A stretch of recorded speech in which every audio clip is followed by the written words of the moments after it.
आपको सीधे लिए चलते कुशाभाऊ ठाकरे में प्रेस वार्ता कार्यक्रम का आयोजन किया गया। सीएम डॉक्टर मोहन यादव पहुंचे हुए हैं। स्वागत कर रहे हैं दीपक सक्सेना जी। उप मुख्यमंत्री श्री राजेंद्र शुक्ला साहब का स्वागत कर रहे हैं दीपक सक्सेना सर। प्रदेश भारतीय जनता पार्टी के मीडिया प्रभारी श्री आशीष अग्रवाल जी का स्वागत आयुक्त जनसंपर्क कर रहे हैं। इसके साथ ही अपर मुख्य सचिव मुख्यमंत्री कार्यालय श्री नीरज मंडलोई साहब का स्वागत कर रहे हैं आयुक्त जनसंपर्क दीपक सक्सेना जी। स्वागत की इस औपचारिक रस्म के बाद मैं आगे की कार्यवाही के लिए आयुक्त जनसंपर्क दीपक सक्सेना साहब को निवेदन करूंगा कि वे पावर पॉइंट आशीष जी स्वागत करेंगे। आशीष अग्रवाल जी।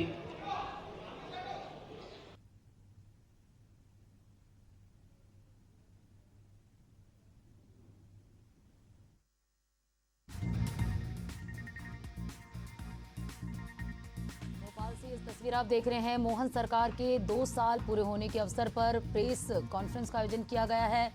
2 साल की उपलब्धियों का लेखा जोखा आज प्रेस वार्ता के दौरान सीएम डॉक्टर मोहन यादव साझा करेंगे। पत्रकार वार्ता के दौरान अपने 2 साल के किए कार्य को जो है मीडिया से चर्चा करेंगे। तो मोहन सरकार के 2 साल पूरे हो चुके हैं। 2 साल की उपलब्धियों का लेखा जोखा प्रेस वार्ता के माध्यम से साझा करेंगे सीएम डॉक्टर मोहन यादव। ये तस्वीर आप देख रहे हैं राजधानी भोपाल के कुशाभाऊ ठाकरे सभागार से, जहां पर पत्रकार वार्ता आयोजित की गई है। विकास और सेवा के 2 वर्ष पूरे होने पर मुख्यमंत्री ने ये प्रेस कॉन्फ्रेंस रखा है और अपने 2 साल के कार्यकाल का जो है लेखा जोखा, अपनी उपलब्धियों को मीडिया के माध्यम से बताएंगे। कि माननीय जगदीश देवड़ा जी और माननीय राजेंद्र शुक्ला सर का भी पुष्प गुच्छ भेंट कर स्वागत करने का कष्ट करें।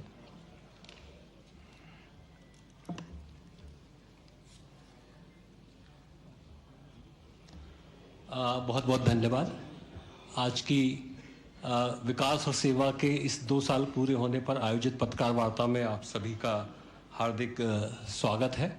पत्रकार वार्ता की जो रूपरेखा रहेगी उसमें जाहिर है कि आप लोग प्रश्न पूछना चाहते हैं। माननीय मुख्यमंत्री जी का जब प्रेजेंटेशन होगा उस दौरान यदि आपके मन में कोई क्वेश्चन हो तो हमारे लोग आपके बीच में रहेंगे। आप एक पर्ची पे क्वेश्चन नहीं, आपका नाम लिख के भेज सकते हैं यहाँ पे मुझे। जब क्वेश्चन आंसर का सेशन होगा उस समय हम एक एक करके नाम लेके आपको क्वेश्चन के लिए आमंत्रित करेंगे। मेरा रिक्वेस्ट केवल ये रहेगा, ये हो सकता है कि जब आपका नाम पुकारा जाए तो जो प्रश्न आप पूछना चाहते हैं वो कोई पहले पूछ चुका हो, तो कृपा करके प्रश्नों का रिपीटेशन ना हो, इस बात को अवश्य ध्यान में रखेंगे। कार्यक्रम की शुरुआत के लिए मैं सबसे पहले माननीय श्री जगदीश देवड़ा जी उप मुख्यमंत्री मध्य प्रदेश शासन से रिक्वेस्ट करता हूं कि इस सत्र के संबंध में अपना उद्बोधन देने का कष्ट करें।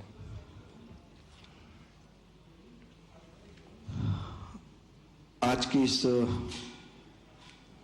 पत्रकार वार्ता में मध्य प्रदेश के यशस्वी मुख्यमंत्री परम श्रद्धेय आदरणीय मोहन यादव जी, डॉक्टर मोहन यादव जी, भारतीय जनता पार्टी के प्रदेश के अध्यक्ष परम श्रद्धेय आदरणीय हेमंत खंडेलवाल जी, मध्य प्रदेश की सरकार में मेरे सहयोगी साथी उप मुख्यमंत्री आदरणीय राजेंद्र शुक्ला जी, हमारे मीडिया के प्रभारी आदरणीय आशीष जी, नीरज जी, दीपक जी, उपस्थित सभी इलेक्ट्रॉनिक और प्रिंट मीडिया के पत्रकार साथियों, सबसे पहले तो मध्य प्रदेश सरकार को 2 वर्ष पूरे हो गए, 2 वर्ष का कार्यकाल पूरा हुआ है। इसके लिए आप सभी को और प्रदेशवासियों को बहुत बहुत बधाई, बहुत शुभकामनाएं। विकास भी और विरासत भी। देश के यशस्वी प्रधानमंत्री जी नरेंद्र मोदी जी के नेतृत्व में, मार्गदर्शन में विरासत और विकास,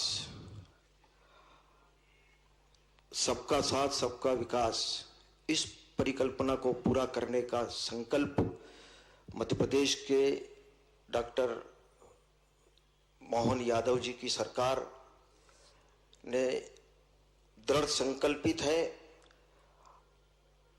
और इस बात की खुशी है कि हमारे प्रदेश के यशस्वी मुख्यमंत्री ऊर्जावान, जोश और खरोश के साथ, जिनकी इच्छा शक्ति है, इच्छा शक्ति के साथ इस मध्य प्रदेश को विकास के रास्ते पर ऊंचाइयों तक, और जो दृढ़ संकल्प लिया है कि हमारा प्रदेश देश में विकास की श्रेणी में नंबर 1 पर आए, और इसी बात को लेकर के दृढ़ संकल्पित हैं। निश्चित रूप से सभी क्षेत्रों में जो विकास हुआ है वह अभूतपूर्व है। जितनी सराहना की जाए उतनी कम है। एक बार मैं पुनः हमारे यशस्वी मुख्यमंत्री डॉक्टर मोहन यादव जी का बहुत हृदय से धन्यवाद करते हुए, बधाई देते हुए कि 2 वर्ष का कार्यकाल बहुत ही उपलब्धि भरा कार्यकाल रहा है, और निश्चित रूप से हमारा प्रदेश निरंतर प्रगति के पथ पर है और सभी क्षेत्रों में निश्चित रूप से एक ऊर्जा से भरा हुआ है। मैं एक बार और आप सभी को, प्रदेशवासियों को बहुत बहुत बधाई देते हुए निश्चित रूप से इसी आशा और विश्वास के साथ कि हमारा प्रदेश निरंतर प्रगति के पथ पर आगे बढ़ेगा। निश्चित रूप से मैं आगे के लिए दीपक जी को बताऊंगा कि वो आगे कार्रवाई करें।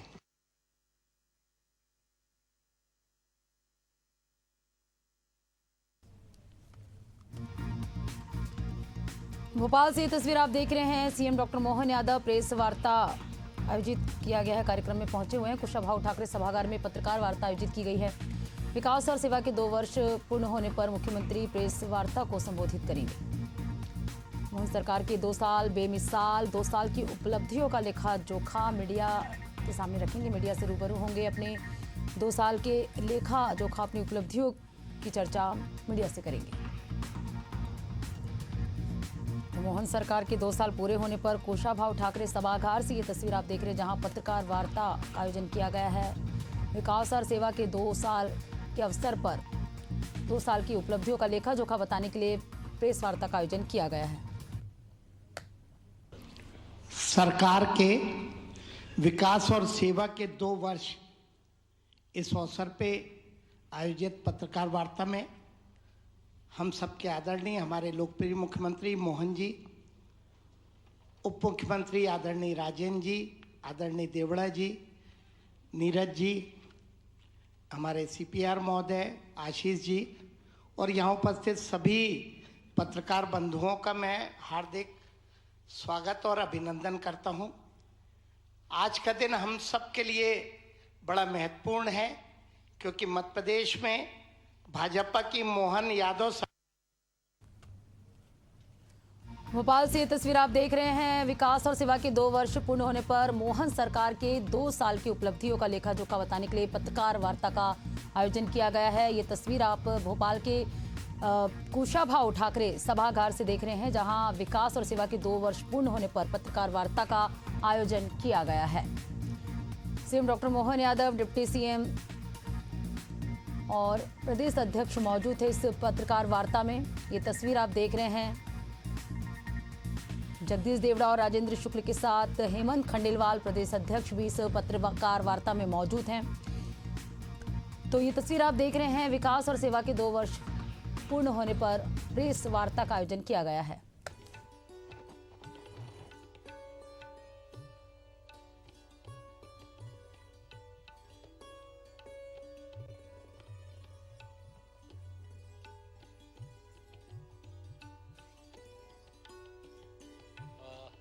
माननीय मुख्यमंत्री जी का आग्रह केवल प्रदेश स्तर तक सीमित नहीं है, जिला स्तर की भी जो उपलब्धियां हैं उनका भी हमने संकलन किया है।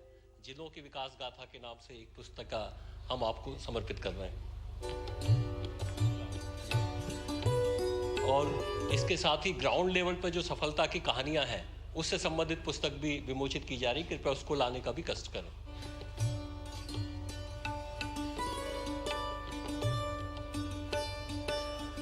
इसके साथ साथ एक किताब नई राहें नए अवसर के नाम से हम विमोचन करने जा रहे हैं। इस किताब में शासन की जो भी योजनाएं हैं उन योजनाओं से संबंधित जानकारी का समावेश है।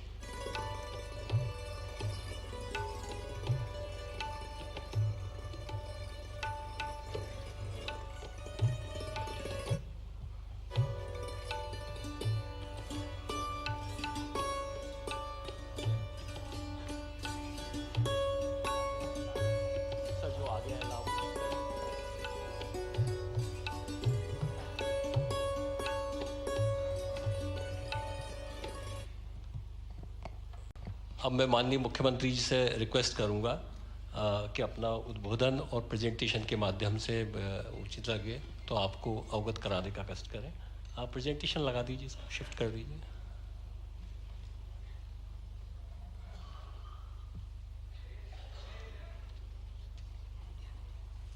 प्रेजेंटेशन शिफ्ट करा। प्रेजेंटेशन के साथ मटेरियल भी दे दो ना सबको। हाँ सर, सबको तो पहुँच वो टेबल पे देने से ज़्यादा ठीक है। ये जो भी किताबें हैं इनका फोल्डर सभी टेबलों पर पहुंचा दें। सब दूर पहुंचा दें। इसके साथ साथ प्रेजेंटेशन की जो सॉफ्ट कॉपी है, आपके PDF कॉपी जो है आपके ग्रुप में अभी जस्ट पहुंचने वाली है। तो क्या प्रेजेंटेशन में वो स्लाइड में देख रहा था तो लगभग 40 है, 40 स्लाइड और एक में 2 मिनट दूंगा तो ये 1.25 घंटे तो इसी में हो जाएंगे सर। तो वो सर मैं वो सोच के डर रहा था, तो इसलिए मैंने जल्दी जल्दी करना है। नहीं सर, इन तक हम प्रेजेंटेशन पहुंचा रहे हैं सर। हाँ, वो ज़्यादा सर। अच्छा है। अपने आज का दिन तो थोड़ा साथ में रह करके चाय पानी करने का है ज़्यादा।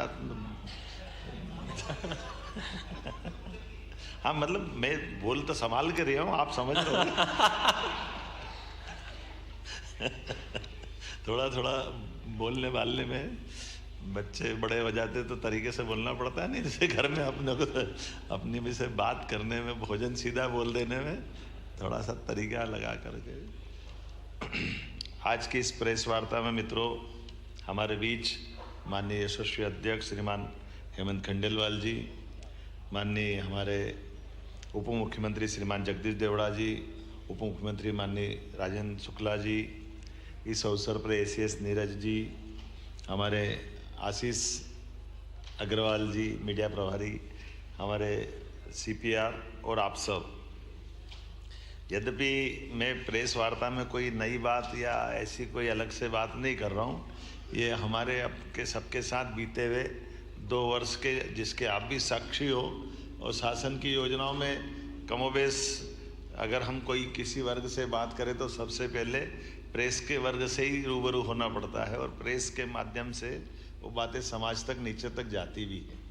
उसी सिलसिले में यद्यपि ये सरकार के गठन के साथ जो जो काम किए गए हैं, विभाग भी बहुत सारे हैं, योजनाएं भी बहुत सारी है, और बहुत सारी योजनाओं में बहुत सारे क्षेत्रों में काम करने का प्रयास भी किया गया।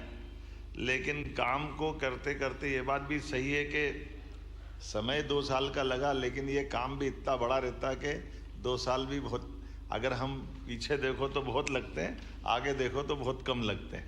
तो ये इसीलिए हमने एक इसी के साथ पिछले मतलब इसी महीने से 2 साल की समीक्षा बीते कामों की और 3 साल के टारगेट विभागवार इस दिशा में काम करना प्रारंभ किया था, और वो सिलसिला चल भी रहा, काफ़ी हद तक हो भी गया है।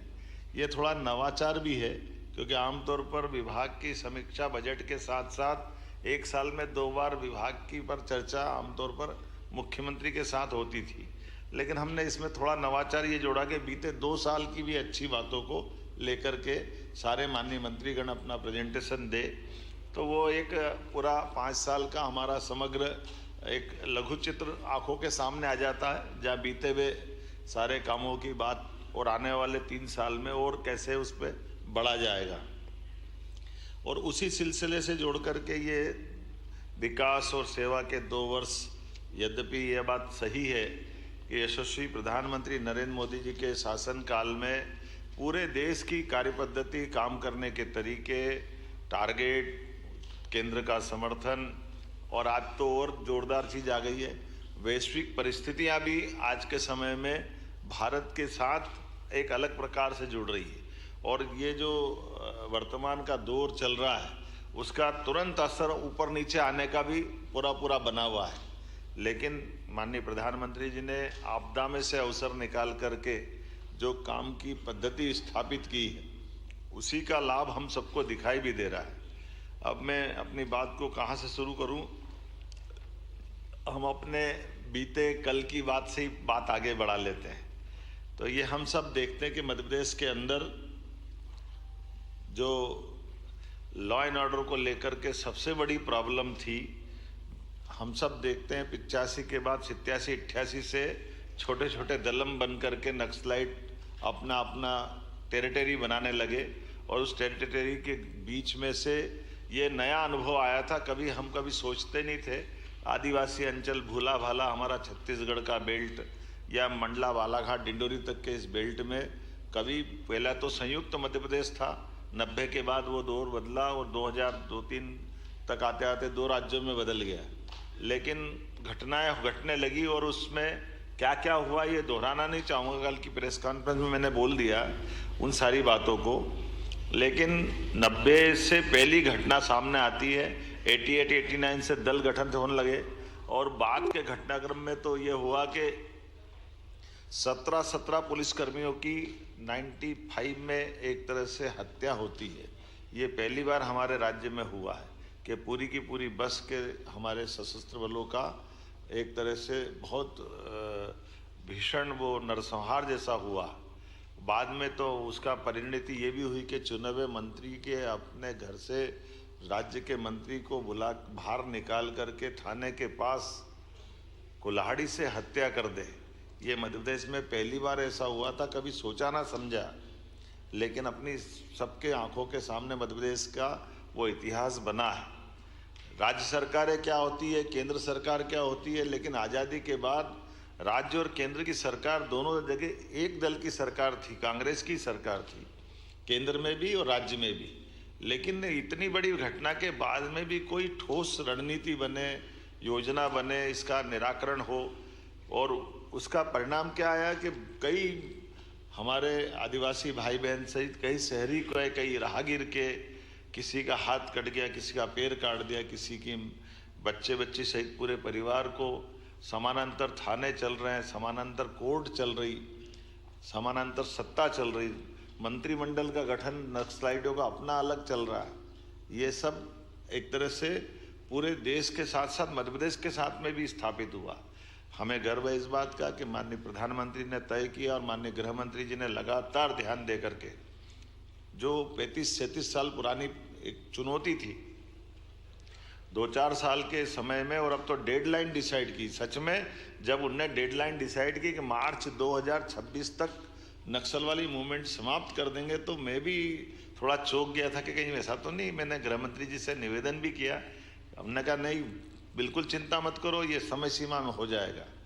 बड़ा सुन के अच्छा भी लगा। लेकिन बीते साल जब बात की, क्योंकि मैं अपने राज्य की दृष्टि से अगर देख के बताऊंगा तो आप सब जानते हैं हमारा भौगोलिक रूप से इतना बड़ा मंडला बालाघाट डिंडोरी का क्षेत्र, जिसमें रिजर्व फॉरेस्ट इतना बड़ा, ऐसे में 25-30-40 लोगों को खोज के निकालना यही चुनौती रहती। और वो फॉरेस्ट के इलाके में जब मोबाइल टावर काम नहीं करते हैं, बिजली की लाइन के भी संकट रहते हैं, जंगली जानवर चारों तरफ बिखरे हुए, गांव की अंदर की भी स्थिति कैसी है कि लगातार 20-25 साल तक लाल सलाम ने जो माहौल बनाया कि फॉरेस्ट के अधिकारी से लेकर के सारे लोग। लेकिन ये सौगात भी मिली कि पहले तो हमारे अपने भी इस घटनाक्रम में बहुत दर्दनाक हादसे हुए।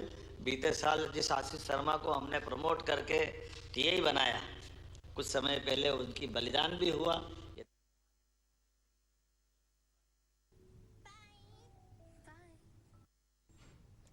तो विकास और सेवा के 2 सालों पर मुख्यमंत्री की प्रेस कॉन्फ्रेंस आयोजित की गई है। आपको बता दें कि मोहन सरकार के 2 साल बेमिसाल रहे हैं। काफ़ी ऐसी महत्वपूर्ण योजनाएं हैं जो मुख्यमंत्री के रहते हुए मध्य प्रदेश में लाई गई हैं और ये लाइव तस्वीरें हम आपको दिखा रहे हैं। तो 2 साल बेमिसाल कैसे रहे हैं, क्या कुछ खास। आज ही के दिन 12 दिसंबर को ही मुख्यमंत्री सरकार बनी थी शपथ ग्रहण समारोह के बाद, और आज ही जो है प्रेस कॉन्फ्रेंस आयोजित करके तमाम योजनाएं और किस तरीके से मध्य प्रदेश का विकास हुआ है, ये बातें जो है मुख्यमंत्री प्रेस कॉन्फ्रेंस कर साझा कर रहे हैं। तमाम जानकारियां दे रहे हैं और रिपोर्ट कार्ड आप कह सकते हैं कहीं ना कहीं उन्होंने दिया। प्रमुख नीतियां और ऐतिहासिक निर्णय भी साझा किए हैं। और इसी बीच मुख्यमंत्री के ट्विटर हैंडल से, या जिसको हम एक्स कहते हैं, सोशल मीडिया प्लेटफॉर्म से कई जानकारियां साझा करते हुए एक छोटी सा वीडियो भी कहीं ना कहीं शेयर किया गया। किसानों के लिए भावांतर योजना, कुलगुरु का सम्मान योजना, ऐसे कई महत्वपूर्ण योजनाएं जो लाई गई। में और अगर आप सरेंडर करोगे तो पुनर्वास पॉलिसी में हम आपके लिए वो व्यवस्था कर सकते हैं। और ये दोनों नीतियों का कारगर रूप बना के हमारे लिए कुछ हमने जब मोबाइल फ़ोन उनके टेप सुने थे तो आखिरी में तो ऐसी स्थिति बनी थी कि दलों के अंदर इस बात की होड़ लगी कि पहले सरेंडर कौन कर रहा है। और हमने आखिरी परिणाम देखा कि 42 दिन में 42 सरेंडर हुए और 10 नक्सलाइटों को ढेर किया। तो ये एक बहुत बड़ी चुनौती थी पुलिस के लिए और प्रशासन के लिए। अब ये अलग बात है कि अब हम वापस उस बालाघाट मंडला डिडोरी के अंदर जिन भी कारणों से ये पनपा फैला था, हम उसको अंदर से उस तरह के तंत्र को भी मजबूत करें कि दोबारा ये सांप अपना फन नहीं फैला सके। मैं माननीय प्रधानमंत्री को धन्यवाद देना चाहूँगा, माननीय गृह मंत्री जी को भी, जिन्होंने हमारे मोबाइल नेटवर्क के टावर और तमाम प्रकार के इलेक्ट्रॉनिक संसाधन अच्छे से अच्छे कैसे स्थापित कर सकते हैं उसकी मदद भी की, उसका भी बड़ा लाभ मिला हमको। पुलिस की बटालियन भारत सरकार की भी मिली और राज्यों के अंदर परस्पर कोई दल की सीमा नहीं। कई जगह आंध्र में हमारी सरकार है लेकिन तेलंगाना में नहीं है, तो कोई बात नहीं, कांग्रेस की सरकार हो किसी और दल की सरकार हो, लेकिन समान रूप से नक्सलाइटों के खिलाफ जो मूवमेंट बनाया उसका बड़ा लाभ मिला। दूसरी बात करना चाहूँगा नदी जोड़ो अभियान की। ये भी बहुत बड़ा अभियान था, असंभव जैसा था। कभी अटल जी की बात याद करें कि बुंदेलखंड में केन बेतवा नदी जोड़ो अभियान की जब बात आई थी, वाकई ये ऐसा लग रहा था कि ये तो क्या होगा, भगवान जाने कैसे करेंगे। लेकिन केन बेतवा नदी जोड़ो का जो लाभ मिला बहुत तेज गति से, और अब तो रोज नए नए जिले जुड़ रहे हैं। नहीं तो हम इधर कभी सोचते नहीं थे कि भोपाल, इंदौर, उज्जैन ये तो नर्मदा जी से ही जुड़ गए थे, लेकिन ये पर्वती कालीसिंध चंबल का कैचमेंट एरिया है। इधर नीमच मंदसौर चंबल तो वर्षों से थी, गांधी सागर डैम भी वर्षों से था, लेकिन नीमच मंदसौर में सिंचाई का रकबा का माननीय गृह मंत्री जी मौजूद है। हमारा पानी, हमारी नदी, हमारा कार्यक्षेत्र, लेकिन पीकेसी योजना से अब लाभ पूरा लेंगे। ये पीकेसी नहीं, पीकेसी ने तो और एक नया दौर लिखा। माननीय प्रधानमंत्री जी ने जयपुर के अंदर भाषण में जिसको कोड किया श्रीमान नरेंद्र मोदी जी के शब्दों में कि आज का ये जो पीकेसी पार्वती कालीसिंध चंबल योजना का शुभारंभ ये नए युग की सूत्रपात है।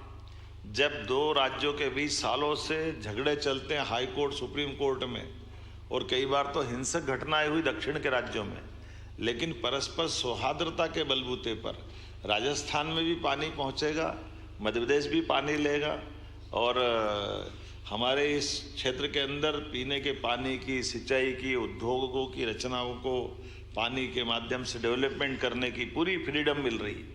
तो ये नदी जोड़ो अभियान और एक सिलसिला चालू होता तो फिर कहाँ तक रुकता है। कितना अच्छा लगता है कि केवल राजस्थान नहीं, केवल उत्तर प्रदेश नहीं, महाराष्ट्र के साथ जोड़कर भी ताप्ती का पूरा ये एक नया प्रकार का वाटर रिचार्ज का पूरा प्रोजेक्ट बनाया, और 70,000 करोड़ ये सारे चीज़ों में भारत सरकार 10% केवल राज्यों के लिए लगाने की बात कर रही, 90% अदरवाइज अगर इतने बड़े प्रोजेक्ट हम कैसे खड़ा करेंगे। 1 लाख करोड़ की पीकेसी योजना तो 90,000 करोड़ भारत सरकार दे रही, 70,000 करोड़ की पार्वती कालीसिंध चंबल योजना, ऐसे 70,000 करोड़ की हमारी ताप्ती के साथ योजना बनी, जो हमारा बुरहानपुर के बाद खंडवा, खरगोन के हिस्से से होते हुए इस पूरे नए वाटर रिचार्ज का पूरा एक नया प्रकार का बेसाल्ट हमारा पूरा काम आएगा। उसी के साथ मंदाकिनी चित्रकूट के अंदर केन बेतवा का फिर रिवाइज प्रोजेक्ट दिया, जिसके आधार पर हमारी चित्रकूट की धारा भी सरसब्ज होगी, चित्रकूट का धाम भी जगमगाए।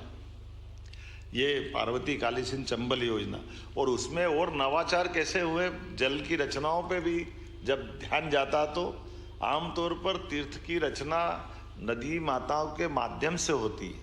अकेले उज्जैन को देखें तो उज्जैन की क्षिप्रा नदी में 2 चुनौतियां हमको थी। सिमस तो 80 में भी हुआ, 92 में भी हुआ, 2004 और 2016 में, लेकिन 80, 92 और 2004 तक जब सिमस्त हुआ तो क्षिप्रा जी के जल में स्नान करने जो साधु संत सहित धार्मिक श्रद्धालु आए, उन्होंने गंभीर के पानी में स्नान किया। गंभीर छिपराजी से लगभग 20 किलोमीटर दूर से पानी लेके लिफ्ट करके आए और उसमें स्नान कराया। स्नान तो हुआ, कुंभ भी हुआ, सिंहस्थ भी हुआ, लेकिन मन में भाव कचोटता रहा कि ये अपन किस जल से स्नान करा रहे हैं। साधु संतों को तो मालूम नहीं, लेकिन हमको तो मालूम है। 2016 में हमने नर्मदा जी में स्नान कराया, तो ये बात सही है कि नर्मदा जी के टाइम छिपरा लिंक की योजना में नर्मदा का मिलन हुआ, तो ये संदेश तो था। तो कई संतों ने मजाक में कहा भी कि अगर हमको यहाँ आके स्नान करना है उज्जैन में, तो फिर तो ओंकारेश्वर में ही कर लेना चाहिए, क्योंकि ये तो कुंभ सिंहस्थ तो उज्जैन में हो रहा है, जल तो आप नर्मदा जी का दे रहे हो। तो ये बात सही थी। मैं इस बात के लिए धन्यवाद देना चाहूँगा हमारे इरिगेशन डिपार्टमेंट के लोगों को, जिन्होंने इस चुनौती को लिया और हमने इस सिंहस्थ में छिपराजी के जल से स्नान करने का प्रबंधन कर लिया। चुनौती तो कई थी, मैं ये पढ़ी हुई लिखी हुई भाषा नहीं बोल रहा हूँ, ऐसे ही मुँह से ही बोल रहा हूँ। आपको ध्यान में आएगा कि हमने कहा कि भाई छिपराजी कोई बर्फ़ का ग्लेशियर नहीं है कि ऊपर से पानी बह के आ जाएगा। हमारे सामने चुनौती छिपराजी बरसात के पानी में जो धारा बनती है उससे पूरे साल काम चलाना पड़ता है। तो फिर योजना बनी कि इस बरसात के पानी के समय पानी को लिफ्ट करके एक बड़ा तालाब बनाए। तो बड़ा तालाब हमारा उज्जैन के पास बनाया, उसकी क्षमता इतनी बड़ी कि वो पूरे साल फिर प्रवाह के माध्यम से छिपराजी में जल पहुंचाएगा। तो ये लगभग 800 करोड़ की योजना बनी, जिसके आधार पर अब छिपराजी के जल से छिपराजी में लोग स्नान कर पाएंगे पूरे साल। लेकिन एक चुनौती और थी कि छिपराजी का जल तो शुद्ध कर देंगे, लेकिन हमारी जो भौगोलिक रचना ऐसी कि इंदौर का बढ़ता हुआ भौगोलिक एरिया, लेकिन उसकी ढलान तो उज्जैन की तरफ थी। तो नर्मदा जी का पानी हो या छिपराजी का हो या गंभीर का हो, वो सब हमारा, जिसको हम खान भी कहते हैं, कान भी कहते हैं, उस नदी के माध्यम से पूरा गंदा पानी इंदौर का सीवर का पानी उज्जैन आ जाता है। तो ऐसे में चुनौती ये थी कि वो पानी को शुद्ध कैसे रखें। तो इस बार ये भी एक अच्छा प्रयोग मिला कि जब हम बड़ी नदियों को राज्य के बाहर भी जोड़ने का अगर हम बड़ा एक रिकॉर्ड बना रहे हैं, जब यूपी के साथ केन बेतवा का बना रहे हैं, पार्वती काली सिंध चंबल के साथ राजस्थान का, या ताप्ती के साथ महाराष्ट्र का, तो एक राज्य के अंदर भी 2 नदी जोड़ो अभियान चलना चाहिए। तो एक राज्य के अंदर गंभीर और खान नदी को जोड़ने का प्रोजेक्ट बना, जिसके कारण से उज्जैन से लगभग 15 किलोमीटर दूर पानी को शिफ्ट करके डाउन स्ट्रीम में गंभीर की, ऊपर गंभीर का डैम बनेगा, नीचे गंभीर का पानी सूखी नदी में जाएगा, तो वहाँ सिंचाई करके लोग उस पानी का किसान उपयोग करेंगे और ये गंदा पानी मिलने से छिपराजी का रुकेगा। ये प्रोजेक्ट भी इसी के माध्यम से, मौका पड़ेगा तो पत्रकार साथियों आपको ले चल के दिखाएंगे कि अंडर डक्ट बन करके 50 किलोमीटर नीचे बड़ा ट्रक अंदर से चला जाए, इतनी बड़ी टनल बनाना, उस टनल में नदी की धारा, ऊपर लोग खेती कर रहे हैं, किसानी कर रहे हैं, ऊपर खेती नॉर्मल चल रही है, लेकिन नदी की धारा नीचे जा रही है। तो ये भी अपने राज्य के अंदर पहली बार ऐसा हुआ कि नदी से नदी जोड़ो अभियान में ये एकदम नीचे से ऊपर के बीच में, नीचे नदी का मूल स्रोत अलग, बीच में टनल अलग, ऊपर खेती चल रही है, तो 3 मंजिल पे काम हो रहा है। ये अपना एक नया प्रयोग, लेकिन इस पे भी हमारी सरकार ने काम किया है। ऐसे एक नहीं कई प्रयोग हमने और किए। उदाहरण के लिए आपने सबने देखा होगा, यही भोपाल में GIS नहीं होती थी, रीजनल इंडस्ट्री कॉन्क्लेव नहीं होती थी। उद्योग के मामले में एग्रीकल्चर ग्रोथ रेट तो हमारी बहुत अच्छी थी, लेकिन एग्रीकल्चर ग्रोथ रेट के अलावा भी हमारे राज्य के अंदर इंडस्ट्री जब तक नहीं आएगी तब तक हमारी ठोस अर्थव्यवस्था पे प्रश्न खड़ा होता था। और उस व्यवस्था पे विचार करने के बाद हमने निर्णय किया कि रीजनल इंडस्ट्री कॉन्क्लेव होना चाहिए। तो छोटे छोटे संभाग केंद्रों पर, ये मानता हूँ ग्वालियर जबलपुर तो बड़े थे, भोपाल भी बड़ा था, लेकिन इंडस्ट्री कॉन्क्लेव पहली बार हुई। कई लोग आश्चर्य जब हम कर रहे थे कि बड़े बड़े उद्योगपति आकर के कहते ग्वालियर में हम पहली बार आए, जबलपुर पहली बार आए। तो जब जबलपुर ग्वालियर तो आए, लेकिन सागर और नर्मदापुरम में भी और शहडोल में तो जो हमारा इस्पात का कारखाना TMT सरिया वाले ने लगाया, वो अग्रवाल जी आकर बोलते कि मैं तो बिल्कुल पास का छत्तीसगढ़ का ही हूँ, लेकिन मुझे ध्यान ही नहीं गया कि शहडोल में भी हो सकता है क्या ये 3000 करोड़ का बड़ा एक इंडस्ट्री का पार्क। ऐसे निवाड़ी जैसे जगह जिले में एक बड़ा इंडस्ट्री है, निवाड़ी 1.5 विधानसभा का जिला, लेकिन निवाड़ी जैसे जिले में एक 3000 करोड़ का बड़ा कारखाना इस्पात का अगर वो लगता है तो ये हमको सबको प्रेरणा भी देता गर्व भी होता है, और अलग अलग नेचर की सब क्षेत्रों में। अब खाद का कारखाना सागर में चालू हो जाए, ये भी आश्चर्य है। और खाद भी कौन सा, जिसके लिए 12-32-16 NPK, यूरिया। अब ये हमारे राज्य के अंदर आज अधिकांश खाद तो हमारा झाबुआ और सागर से ही पूरा हो रहा है। केवल भारत सरकार की परमिशन चाहिए, बाकी तो अपने राज्य में ही बन रहा है। अब ये भी एक थोड़ा नया और चुनौती वाला भी है कि केवल रसिया पे डिपेंड नहीं है, हम तो हमारे राज्य में बना रहे हैं, और हमारे राज्य के अंदर उद्योगपति उसको दे भी रहे। ये एक नहीं, ऐसी कई सारी सौगातें। पंप स्टोरेज, अभी मैं जब ग्रीनको के लिए हैदराबाद में गया, तो हैदराबाद में जिस कंपनी में मैं गया, और जिस कंपनी ने यहाँ लगभग 6000 करोड़ का निवेश किया है पंप स्टोरेज, राज्य के अंदर सौहार्दपूर्ण संबंध आसपास का रहने का क्या परिणाम आता है बताना चाहूँगा।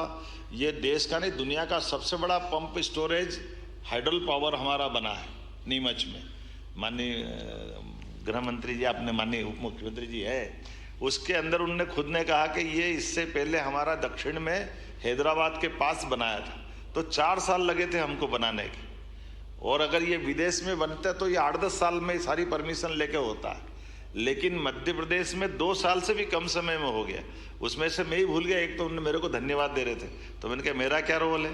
बोले आपका ये रोल है कि जब आप नीमच तरफ आए थे, एक इंडस्ट्रियल समिट में मिले थे, तब हमने कहा था कि सब ये पंप स्टोरेज में एक ऊपर टैंक बनाना पड़ता है, एक नीचे टैंक बनाना पड़ता है। तो ऊपर का टैंक तो हमने बना लिया, अब नीचे का टैंक, चूंकि चंबल का पानी वो गांधी सागर में रखा हुआ मंदसौर में, और वो चंबल का पानी का कंट्रोल तो राजस्थान सरकार के पास रहता है। वो पानी जब तक खाली नहीं करे, हम बनाए कैसे नीचे? वो अगर नीचे नहीं बनाएंगे तो वो पंप स्टोरेज चालू कैसे होगा? तो मैंने मेरे से निवेदन किया, मैंने वहीं से फ़ोन लगा दिया माननीय मुख्यमंत्री भजन लाल जी को कि ज़रा ये चंबल का हमारा एक प्रोजेक्ट बिगड़ रहा है, आप अगर पानी कम कर दोगे तो हमारा काम हो जाएगा। मुझे इस बात के लिए आनंद भी आया कि उन्होंने कहा भैया, जब आप PKC जैसी योजना के लिए 20 साल से राजस्थान मध्य प्रदेश के झगड़े खत्म करके आप हमको पानी दोगे तो ये मदद क्यों नहीं करेंगे आपकी? उन्होंने कहा चंबल में हम पानी कोटा में रोक लेंगे और आपका ये पानी का उपयोग आप कर लो, हम पानी कम कर देते हैं। उनने 15 दिन के अंदर पानी कम कर दिया, और इसका फर्क ये पड़ा कि जो प्रोजेक्ट 4 साल में पूरा आने वाला था वो 2 साल में पूरा हो गया। तो ये कम से कम सरकार की व्यवस्थाओं में सजगता के साथ दूरदेशी व्यवस्थाओं के आधार पर जोड़ने का कई सारी बातें मैं कर सकता हूँ आपके बीच में से।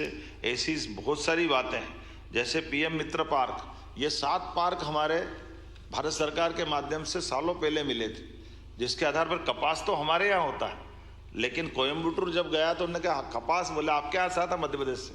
अब हमारा कॉटन धागा भी वो बनाए, कपड़ा भी वो बनाए, कपड़े को रेडीमेड गारमेंट्स बना करके वो दुनिया भर में निर्यात करे, माल तो हमारा।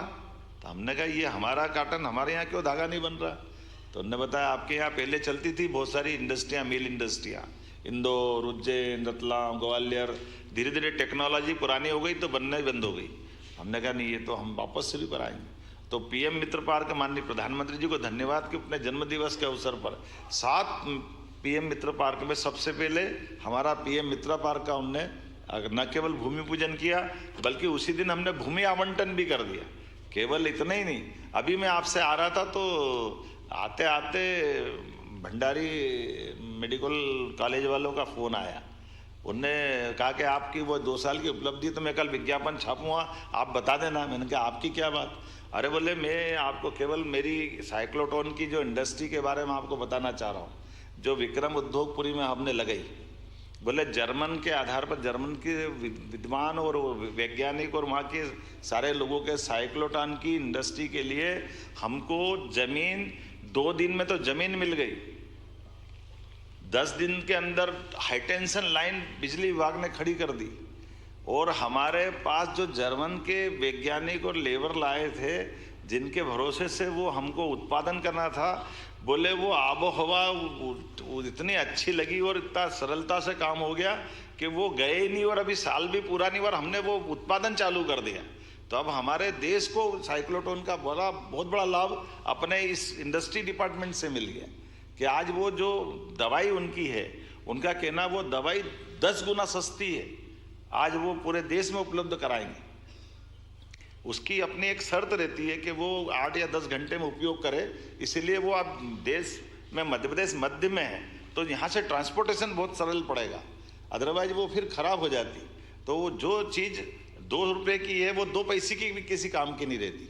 तो ये उनका कहना है कि ये भौगोलिक दृष्टि से भी, विज्ञान की दृष्टि से भी, अपने 55 हमारे पीएम एक्सीलेंस कॉलेज नई शिक्षा नीति के बलबूते पे लगना, ये भी घोर आश्चर्य की बात। कहाँ 1956 से लेके 2002-3 तक 5 मेडिकल कॉलेज थे, लेकिन आज मेडिकल कॉलेजों की एक तरह से श्रृंखला बन गई, लंबी लाइन बन गई मेडिकल कॉलेज में। और मेडिकल कॉलेज में भी प्रयोग कैसा पूरे देश में, ये भी नवाचार हुआ है कि अब हम केवल मेडिकल कॉलेज के लिए हॉस्पिटल देंगे। मेडिकल कॉलेज का हॉस्पिटल जो हमारा ऑलरेडी हॉस्पिटल है, मेडिकल कॉलेज की बेस वो रहेगा। तो मेडिकल कॉलेज के लिए किसी को मेडिकल कॉलेज बनाना तो वो अपनी बिल्डिंग बनाए, अपने सारी प्रोसेस कर ले। 300 बेड का हमारा हॉस्पिटल 10 साल तक हम उसको देंगे। 10 साल बाद वो डॉक्टर, दवाई, सारा पैरामेडिकल स्टाफ, अर्थात अपन अगर सरल भाषा में बोलो, हमारा हॉस्पिटल तो चल ही रहा है, हम क्या करें उसमें। चलता हॉस्पिटल प्रैक्टिकल के लिए उनको दे दिया, जब उनका वो 700 बेड का बन जाएगा तो हमारा हॉस्पिटल हम वापस ले लेंगे, हमको क्या फ़र्क पड़ेगा। लेकिन वहाँ एक मेडिकल कॉलेज खड़ा हो जाएगा। इस कारण से पूरी दुनिया में ऐसा होता था, हमने नया नहीं किया, लेकिन ये प्रयोग देश में सबसे पहले हमने किया कि हमारे पैसे कितने बचे। इसलिए मेडिकल कॉलेज के लिए मेडिकल एजुकेशन अलग मंत्रालय और मेडिकल का मंत्रालय अलग, तो हमने ये दोनों को मिलाकर एक किया। ऐसे लगातार एक के बाद एक सभी क्षेत्रों में जो हो सकता है, जितने प्रकार से है। आज अपन इंदौर की हुकुमचंद मिल का आपको उदाहरण मालूम है, प्रधानमंत्री जी के माध्यम से हुकुमचंद मिल की लैंड पूरी केवल 300-400 करोड़ रुपए के चक्कर में 30 साल से 7,000 मजदूर में से 2,000 लोग उम्मीद में मर गए कि हमको 2 लाख मिलेंगे, 4 लाख मिलेंगे, लेकिन कोर्ट में निराकरण नहीं हो रहा था। हमने कहा ये सरकार पैसा दे देगी तो सारे मजदूरों का भला हो गया। और आज वो हाउसिंग बोर्ड के माध्यम से, नगर निगम के माध्यम से 200-300 करोड़ देने के बाद लगभग 70-80 हज़ार करोड़ का प्रोजेक्ट बनेगा। ये जो बड़ा प्रोजेक्ट बनेगा, इसमें ये केवल अपने 2 विभाग हैं, एक इंडस्ट्री डिपार्टमेंट, एक हमारा लोकल एडमिनिस्ट्रेशन के माध्यम से हाउसिंग बोर्ड, प्राधिकरण या जो भी कोई विभाग होगा। तो जमीन के प्रॉपर उपयोग करते हुए विकास की दृष्टि से, अन्यथा सांप बिच्छू घूम रहे हैं, जंगल बना हुआ है, मुकदमा चल रहा है, चलने दो। जैसे उसी प्रकार से जैसा हमारा ये भोपाल का कचरा 40 साल से सड़ रहा था यहीं पे भोपाल में, जब भी गूगल खोलो भोपाल को पूछो तो एक बच्चा मरा, आँख खुली, उसको दिखता था भूत जैसा, क्या करूँ उसको। ये भोपाल की पहचान बनी थी, लेकिन आज भोपाल की पहचान उससे बदल के GIS भोपाल में हो रहा है, विकास हो रहा है। घटना हो गई, परमात्मा करे कोई ऐसी घटना नहीं होना चाहिए, लेकिन घटना के बाद वो कचरा कब तक पड़ा रहना चाहिए। Court, high court, supreme court सब हो रहा है, तो उसका निष्पादन प्रॉपर कराया, और निष्पादन कराने के बाद आज जो हमको करना वो करेंगे। लेकिन इन पुरानी समस्या से निपटना तो हमको पड़ेगा ही सही। शहरीकरण के आधार पर 2 मेट्रोपॉलिटन अथॉरिटी, हमारा भोपाल भी बढ़े, केवल शहर के अंदर ही क्यों बढ़े, लंबा प्लान करना पड़ेगा। आज हैदराबाद था राजधानी जब था आंध्र का, आज अमरावती खड़ी करके उनने अपने आप में एक बड़ी कैपिटल बनाने का प्लान कर लिया। ये आदर्श उदाहरण है। माननीय प्रधानमंत्री जी के नेतृत्व में राष्ट्रपति निवास, प्रधानमंत्री निवास, नई पूरी पार्लियामेंट दिल्ली के अंदर बनके तैयार हो गई। तो ये जो नया निर्माण करते हुए भी हम चीज़ें खड़ी कर सकते हैं, ये आदर्श उदाहरण है। तो इंदौर उज्जैन मेट्रोपॉलिटन, भोपाल मेट्रोपॉलिटन, केवल भोपाल नहीं तो बगल का नर्मदापुरम, रायसेन, सीहोर, विदिशा, ये 5 को जोड़ के इधर आष्टा तक का, उधर से 4-5 जिलों का मिलाकर हमारा दूसरा मेट्रोपॉलिटन, ये दोनों को जोड़ करके ये बड़ी विकास की संभावना भी है। और लंबा प्लान करते हुए लगभग डेवलपमेंट के लिए 10-20 किलोमीटर नहीं, अकेले इंदौर उज्जैन मेट्रोपॉलिटन की बात करेंगे तो 11,000 करोड़, 11,000 किलोमीटर से ज़्यादा पूरा सराउंडिंग एरिया बनेगा। और मूल रूप से डेवलपमेंट के लिए अगर बात करें तो बड़ा हमारा आकर्षण बनता औद्योगिक क्षेत्र से। जब औद्योगिक क्षेत्र नागदा बन गया तो नागदा के बाद में तो आवासीय और कमर्शियल हो गई सही, पीथमपुर बन गया तो पीथमपुर के बाद रहने के लिए भी और कमर्शियल चाहिएगा ही सही। देवास का है, मक्सी का है, तो हमने बेस बदल दिया कि हमारी औद्योगिक केंद्र बेस बनेंगे, उसके बाद रेसिडेंशियल कमर्शियल पीएसपी के बाकी प्रोजेक्ट आते जाएंगे और आने आज नहीं तो कल तक आगे तक जाएगा। इसी का परिणाम है कि इसी की बाकी खास करके जो एक्सप्रेस हाईवे हैं, ग्रीनफील्ड हाईवे, 4 लेन 6 लेन, एयरपोर्ट के साथ एविएशन पॉलिसी में हमारी इंटर स्टेट और इंट्रा स्टेट ये एविएशन के प्रोजेक्ट अपने सबके सामने चल रहे हैं। ये उत्तराखंड में चलते थे 4 धाम के लिए, केदारनाथ, बद्रीनाथ, गंगोत्री, जमुनोत्री, अब तो उज्जैन ओंकारेश्वर क्यों नहीं हो सकते? वो शानदार चल रहा अपना, क्या फर्क पड़ गया? ऐसे एयरपोर्ट अपने 7 से 9 तो हो गए और 10वां तैयार हो रहे, 10वां भी चालू हो गया। और ये तो 10 जिसको एविएशन डिपार्टमेंट ने मान लिया, बाकी सिंगरौली, रतलाम, नीमच, मंदसौर, वहाँ हमारे B200 तो उतरते ही हैं शान के साथ, सारी हवाई पट्टियाँ चालू है, इसमें कोई कष्ट नहीं है। आपने देखा ही है कि जब अपना स्थापना दिवस मनता है तो एक दिन क्यों 3 दिन मनना चाहिए, और 3 दिन मने तो अपने कलाकार आनंद के साथ हो जाए। तो यहाँ विक्रमादित्य का महानाट्य भी होता और भगवान कृष्ण की लीलाओं को लेकर के 500 कलाकार भोपाल की, ये पहली बार हुआ। 18 पॉलिसियाँ फिल्म निर्माण से लेके सभी प्रकार की। अभी बुंदेलखंड के अंदर राजगढ़ पैलेस में गए अपन, इतना गजब का स्थान है, ऐसा लगेगा कि कहाँ पूरे देश में नहीं मिलेगा। ऐसे अगर उज्जैन में जाओगे तो हायर सेकेंडरी स्कूल 50 साल से चलता था, महाराज बाग क्रमांक 1, 2, 3, आज वो 7 स्टार होटल हो गया टूरिज्म का। हमारी सारी टूरिज्म की प्रॉपर्टी में सबसे ज़्यादा कहीं कलेक्शन आ रहा है तो अकेले उस हाई सेकेंडरी स्कूल में हो रहा है, और टूरिज्म मिनिस्टर पूरे देश में आदर्श उदाहरण। भोपाल से ये तस्वीर आप देख रहे हैं जहां मोहन सरकार के 2 साल पूरे होने के अवसर पर कुशाभाऊ ठाकरे सभागार में पत्रकार वार्ता का आयोजन किया गया है। विकास और सेवा के 2 वर्ष पर मुख्यमंत्री प्रेस कॉन्फ्रेंस को संबोधित कर रहे हैं। मोहन सरकार के 2 साल बेमिसाल 2 साल की उपलब्धियों का लेखा जोखा प्रेस वार्ता के माध्यम से सीएम साझा कर रहे हैं। कुशाभाऊ ठाकरे सभागार में पत्रकार वार्ता आयोजित किया गया है। विकास और सेवा के 2 वर्ष पर मुख्यमंत्री प्रेस कॉन्फ्रेंस को संबोधित कर रहे हैं। मोहन सरकार के 2 साल की उपलब्धियों का लेखा जोखा प्रेस वार्ता के माध्यम से बता रहे हैं।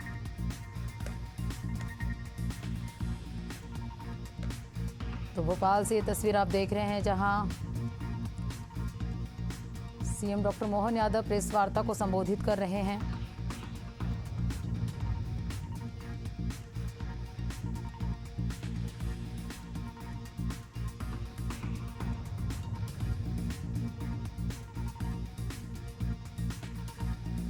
विकास और सेवा के 2 वर्ष पूर्ण होने पर मुख्यमंत्री डॉक्टर मोहन यादव प्रेस वार्ता को संबोधित कर रहे हैं। 2 साल की उपलब्धियों का लेखा जोखा मीडिया से साझा कर रहे हैं। भोपाल से मुख्यमंत्री डॉक्टर मोहन यादव की ये तस्वीर आप देख रहे हैं लाइव। कुशाभाऊ ठाकरे सभागार में पत्रकार वार्ता का आयोजन किया गया है।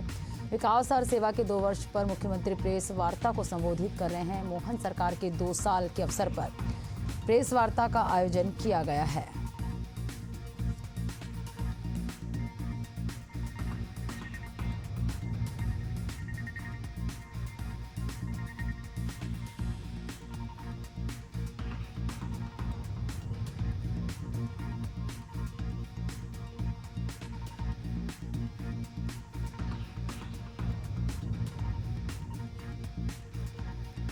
तो ये तस्वीर आप देख रहे हैं राजधानी भोपाल से जहां कुशाभाऊ ठाकरे सभागार में प्रेस वार्ता आयोजित की गई है। विकास और सेवा के 2 साल का लेखा जोखा CM doctor Mohan Yadav media से साझा कर रहे हैं। 2 साल की उपलब्धियों का लेखा जोखा मीडिया के सामने रख रहे हैं। भोपाल से मुख्यमंत्री डॉक्टर मोहन यादव की लाइव तस्वीरें आप देख रहे हैं। कुशाभाऊ ठाकरे सभागार में पत्रकार वार्ता को संबोधित कर रहे हैं। तो कुशाभाऊ ठाकरे परिसर सभागार में प्रेस वार्ता का आयोजन किया गया है। 2 साल की उपलब्धियों का लेखा जोखा सीएम डॉक्टर मोहन यादव पत्रकारों से साझा कर रहे हैं। तो प्रेस पत्रकार वार्ता यहां पर आयोजित की गई है कुशाभाऊ ठाकरे सभागार में। विकास और सेवा के 2 वर्ष पर मुख्यमंत्री प्रेस वार्ता को संबोधित कर रहे हैं। तो 2 साल पूर्ण होने पर प्रेस वार्ता का आयोजन किया गया है। मुख्यमंत्री डॉक्टर मोहन यादव कुशाभाऊ ठाकरे सभागार में पत्रकारों को संबोधित कर रहे हैं। पत्रकार वार्ता के माध्यम से अपने 2 साल के कार्यकाल का लेखा जोखा प्रेस कॉन्फ्रेंस के जरिए दे रहे हैं।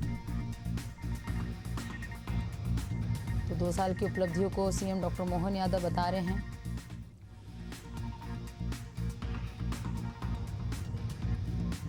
विकास और सेवा के 2 वर्ष पर पूर्ण होने पर मुख्यमंत्री डॉक्टर मोहन यादव पत्रकारों से रूबरू हुए हैं।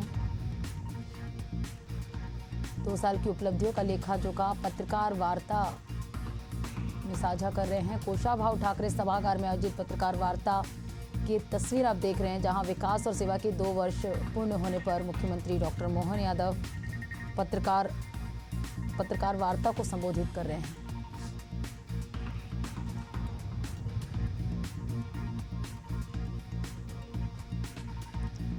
मूल वाले प्रोजेक्ट के साथ अपने ब्रांड सांची को बरकरार रखते हुए इस दिशा में आगे बढ़े कि 3 साल बाद 20% तक दूध उत्पादन करेंगे।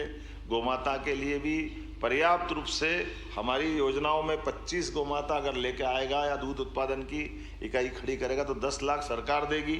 इसके आधार पर एक साथ 500% की प्रोग्रेस हुई पुरानी योजना के पालन करने में। जबरदस्त रूप से स्कोप आया और गौशालाएं भी बड़ी बड़ी बन गई।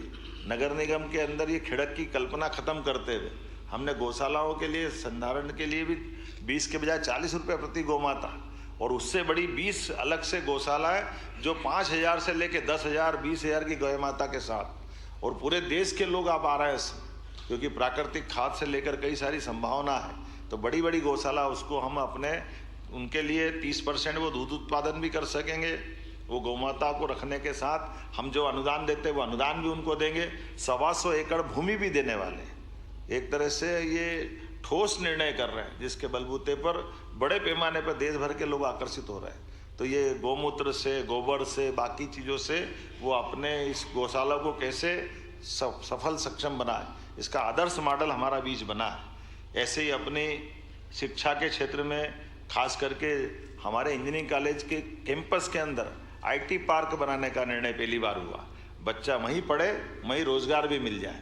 और IT के साथ नई technology deep tech research park भी ला रहे हैं, साइंस सिटी भी बना रहे हैं, ऑब्जर्वेटरी भी खोल रहे हैं। और भविष्य में तैयार तो ये भी है कि हमारी सब प्रकार की नवीन पॉलिसियों के बलबूते पर भविष्य में रिसर्च का भी ये मध्य प्रदेश बड़ा केंद्र बने। इसलिए स्टार्टअप से लेकर 18 पॉलिसियों में हमने सब चीज़ जोड़ने का प्रयास किया।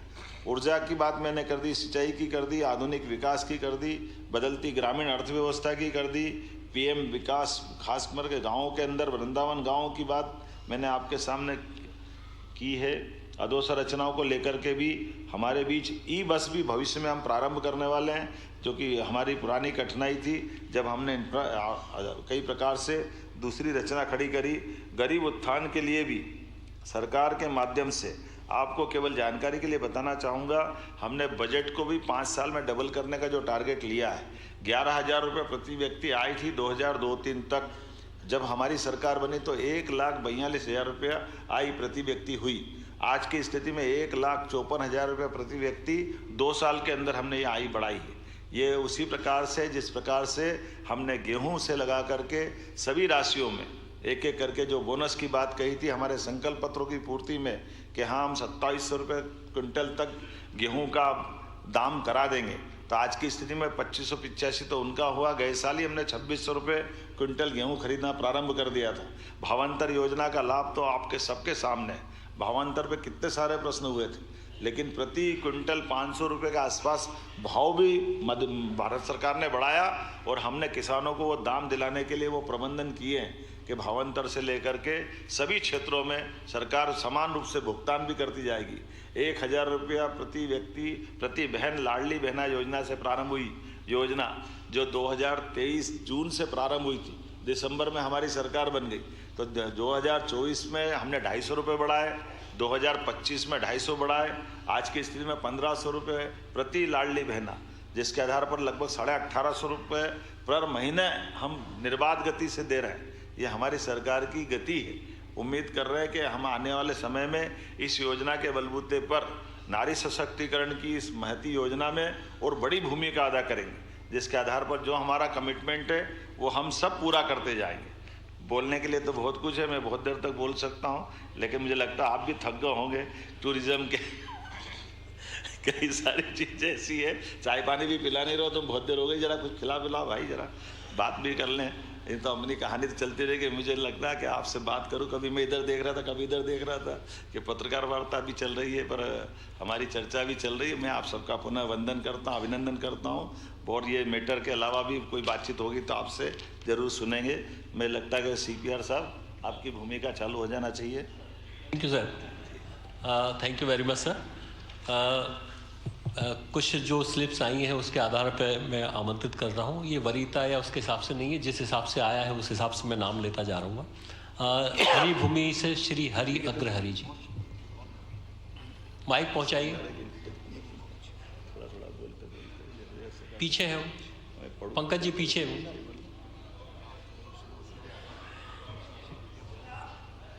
ये माइक लेके बीच में जाइए।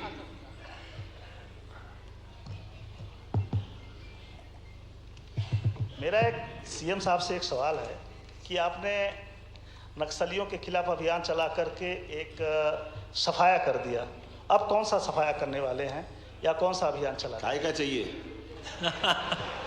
नहीं, करने के लिए तो बहुत कुछ है, कहने के लिए बहुत कुछ है। आप बताएं, आप अपने से बताएं तो ज़्यादा अच्छा रहेगा। देखो, हम वहाँ पे जो विश्वास रुका हुआ था, विकास रुका हुआ था, उसका सफाया करेंगे और विकास का कारवा ले जाएंगे। Thank you. श्री गिरीश उपाध्याय, स्वदेश भोपाल। कहाँ है उपाध्याय जी? उधर है, हाथ खड़ा कर देना, पता ही नहीं चल रहा है इतनी भीड़ में। ये माइक और ले आइए भाई। नमस्कार। नमस्कार।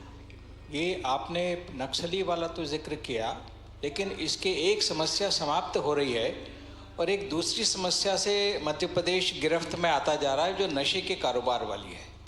इसको लेकर आपकी कोई कार्य योजना है जिसको आप कहेंगे कि हम अगले साल जब 3 साल पर जब इकट्ठे हों तब क्या आप अनाउंस करने की स्थिति में है कि हमने नशे के कारोबार से प्रदेश को मुक्त कर दिया है? नशे के कारोबार से तो समाज को सामूहिक रूप से इसमें निपटना पड़ेगा, लेकिन जैसे मैंने आपको बातचीत में बताया कि 19 स्थानों पर हमने शराब की दुकानें बंदी की है और क्रमशः ये जिस प्रकार से माहौल बनेगा, हम सब चाहेंगे कि नशे के प्रत्येक व्यापार पर हमारी कड़ाई रहे, हमारा बंदी रहे, लेकिन समाज की जागृति और सामाजिक संगठनों की भूमिका भी बड़ी रहने वाली है। आपके सबके सहयोग से निश्चित रूप से हम उम्मीद करेंगे कि 3 साल में इस पर कंट्रोल करें। श्री शरद द्विवेदी जी, बंसल न्यूज।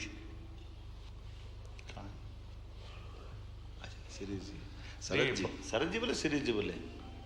शरद जी बोला मेरे ख्याल से सर। बधाई आपको मुख्यमंत्री जी, 2 वर्ष आपकी पूरी सरकार को। और अच्छा लगा ये जानकर कि अब शिप्रा के पानी से ही स्नान होगा, धागा मध्य प्रदेश में बनेगा।